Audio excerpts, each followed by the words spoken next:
Hey, it's Eve, the creative curator. We're back today with the next lesson in my Learn to Sew online course here on YouTube with a lapped seam. A lapped seam you'll find is used when people are sewing with materials such as leather. Because of the non-woven, non-knit structure of leather, you'll quite often find that people prefer to lap them over just to give that seam a bit of extra strength rather than an open seam, which can be not as strong. So I'll be showing you the process of sewing a lapped seam. Hope you find it helpful. There is an accompanying blog article tutorial, which I will link in the description below and also pin to the first comment. So if you prefer to read through and look at the photos, there's that option too. And I will, rock on and see you tomorrow for the next lesson, which is the mock French seam. Woo!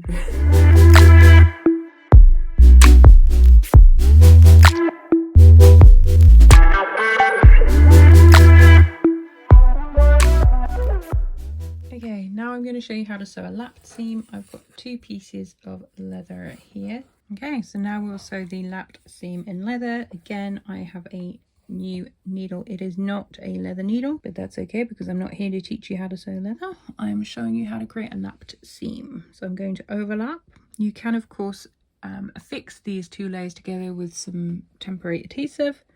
I'm just going to go for it. I'm using my special leather foot for my Benino 1008. I've got a stitch length of 3.5. I'm back on my straight stitch and off we go. I'm going to start by lowering my needle, and here we go.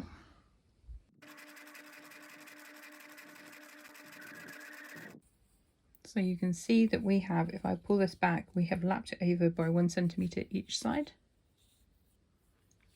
And now, because that's obviously not the most secure stitch line and I've actually fallen off just here, we're going to sew again on the opposite edge as well so that it's completely secure. And to do that, I'm just aligning the raw edge of the top layer of leather alongside the edge of my leather foot. I might just change the positioning of my needle. And of course, because it's leather, you're not going to backstitch.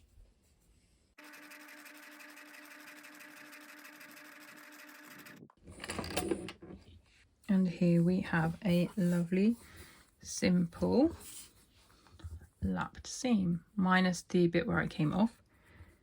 You can see that we mostly caught everything in because I'd gone skew here. We're missing a section here, but for the most part, we've maintained an even distance nicely and neatly. And that is a lapped seam. It's overlapped. There's no right sides together and then folding it or pressing it open. It's literally one layer upon the other, and that is a lapped seam.